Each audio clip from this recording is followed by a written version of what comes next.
Assalamu alaikum students.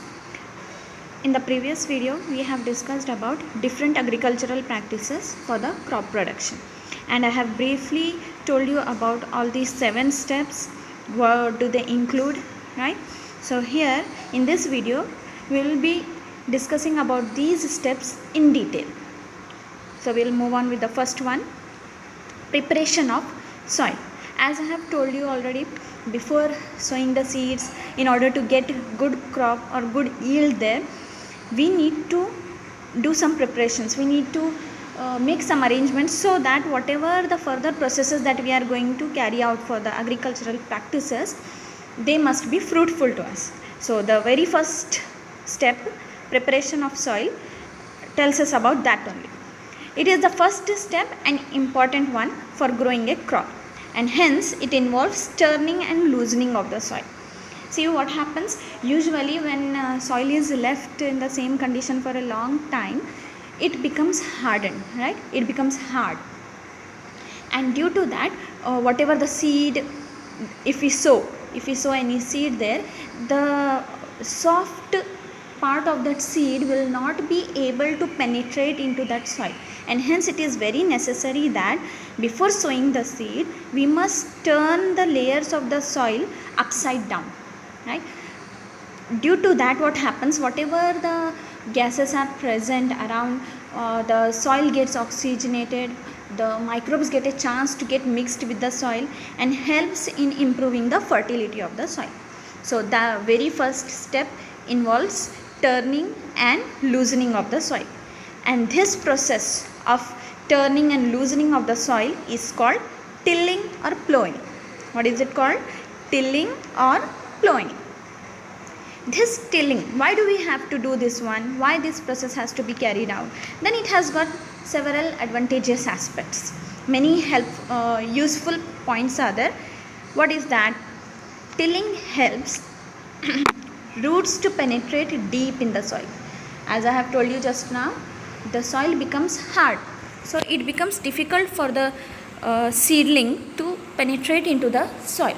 So by helping it, by turning the soil upside down, we help the roots, we help that plant sapling or that seed to penetrate deep into the soil. Second one is growth of earthworms and microbes.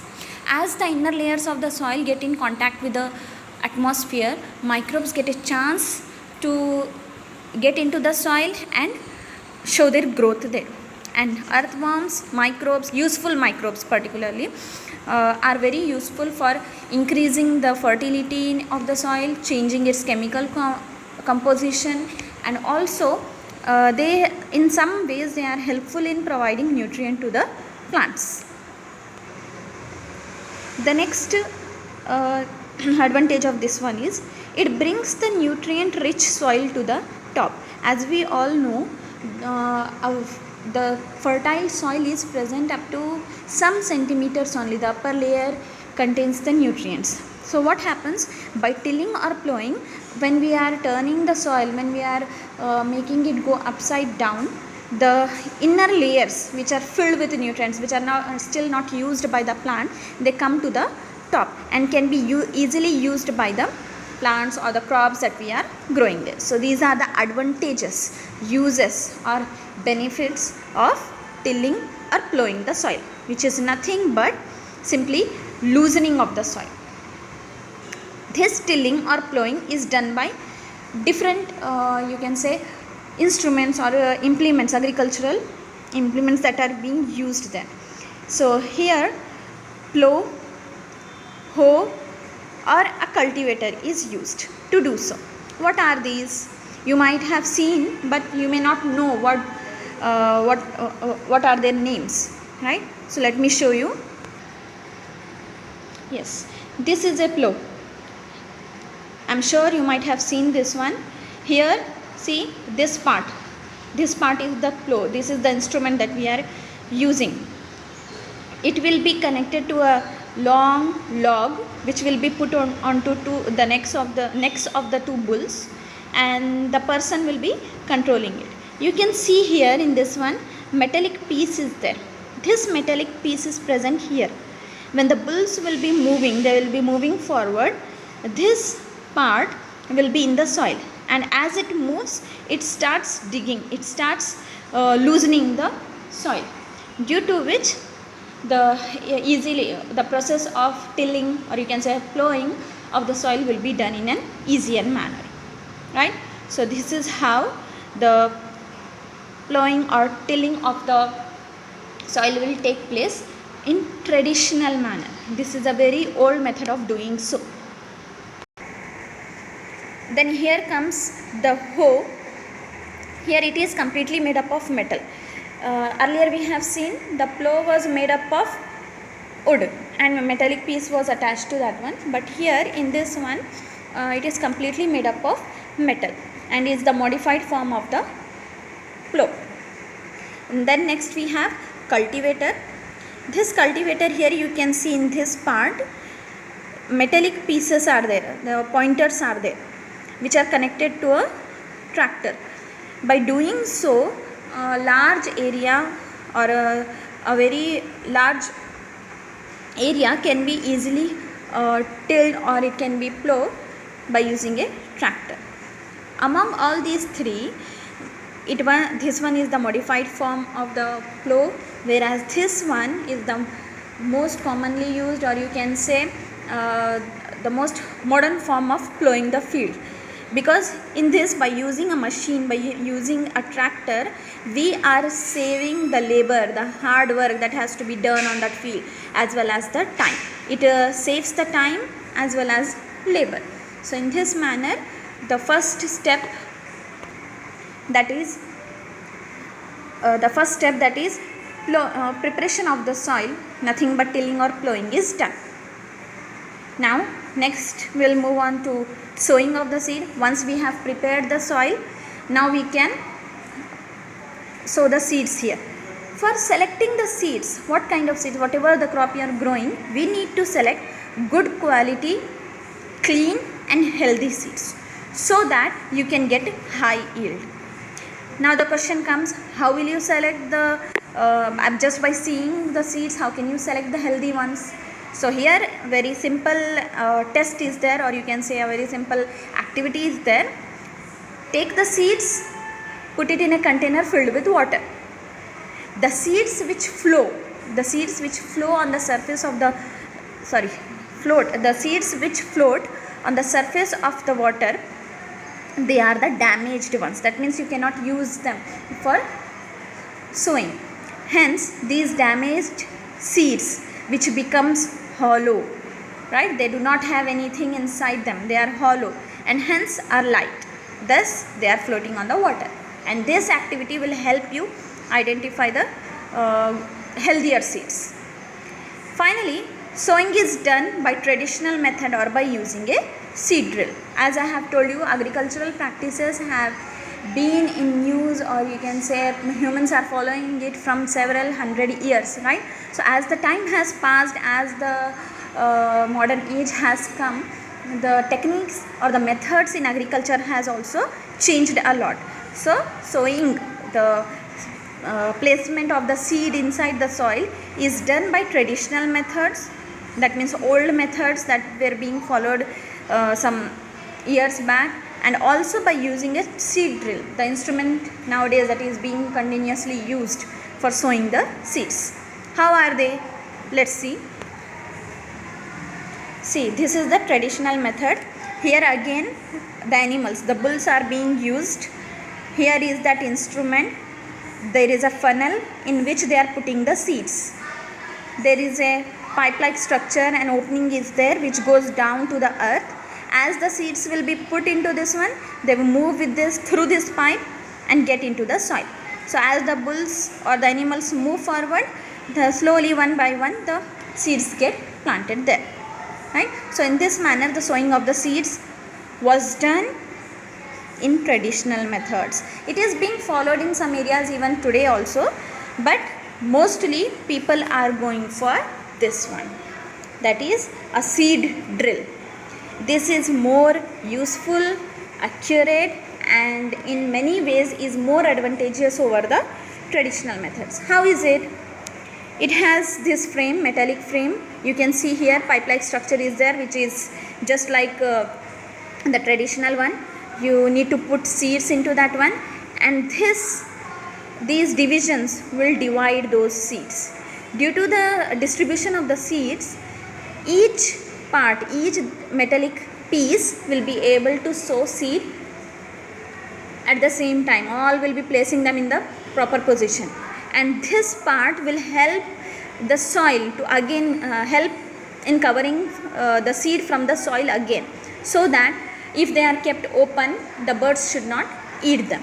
So this part is sowing the seed, and this metallic part is covering that seed again with the soil. So in many ways this seed drill is better, or you can say more useful than that of the traditional methods, right? So this was about sowing. As we are moving one by one, we are seeing the steps involved in the agricultural practices. We have seen how the soil will be prepared, right? And then we have seen sowing of the seed, different methods that are being followed in these two steps. The third one we are having is adding manure and fertilizers. That means in order to increase the nutrients of the soil, to enhance the growth of the plant in a healthy manner, we are using manure and fertilizers. So the definition goes like this: the substances, the chemicals, the materials, whatever the things that we are using, which are added to the soil in the form of nutrients for healthy growth of the plants, are called manure and fertilizers. So whatever the material that you are using with an intention of increasing the nutrients or enhancing the nutrient level of the soil, so that the plants can grow in a healthy manner, those substances we are calling as manure and fertilizers. See here, there are two terms, manure and fertilizers, and both are different.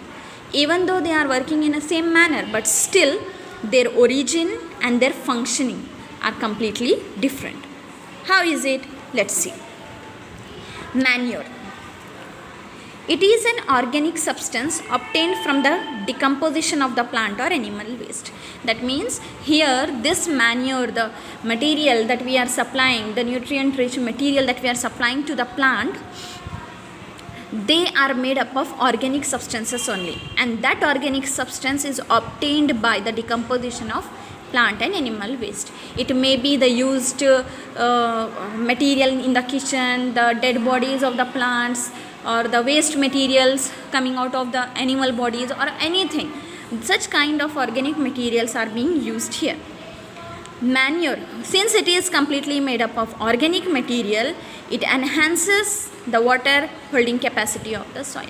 The use of manure for the field, for the better growth of the plant, increases the water holding capacity of the soil. It helps the water supply to the field to be held in a proper manner, in proper quantity. Makes the soil porous for easy gas exchange. Just in the first step we have discussed about it. If the soil will be porous, easy exchange of the gases will take place, and it helps in increasing the number of microbes. The growth of the microbes will be seen. Improves the texture of the soil. Since it is organic, it gets mixed with the soil in a proper manner and increases its fertility, texture, allows the roots to get penetrated into the soil in an easy manner. And on the other hand, we have fertilizers, which are completely made up of chemicals. They supply particular nutrients only, unlike manure. Manure is made up of organic substances, right? So when decomposition takes place, several chemicals will get combined together.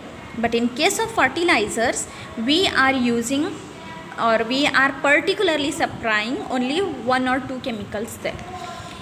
They are produced in factories. Since they are not organic, the combination of the chemicals will be done in the factories here. They give better yield. As I said, both work in order to give better yield, but The disadvantage of fertilizers is that they decreases the soil fertility. That means at first when you are using the fertilizers, there you will get a good yield, but as the time passes by, you will observe that the soil will not be able to yield as much as of the crop as it was doing earlier. And also the chemicals that will be used here, as they get washed down, as they get you can say, as the water passes by the field, through the fields, the chances of water pollution increases, and hence these are the two main disadvantages of fertilizers. That is, they decreases the soil fertility and also causes water pollution. The next thing that is included in this step only, adding manure and fertilizers. Here, in order to maintain the fertility of the soil, crop rotation is also done. That means once for a time period, if one crop is grown, then on the next turn will be given to some other crop which uses some other nutrients from the soil. Then after that again the first crop will be grown. In this manner, all the nutrients will be utilized properly, and chance will be given to the nutrients to get replenished in the soil. In olden days, people used to grow leguminous plants which contain rhizobium bacteria in their root nodules and helps in the nitrogen fixation. So by using or by growing leguminous plants for one season will help in fixing nitrogen to the soil, which is very, very useful for the proper and healthier growth of the plant or the crops that we are growing there.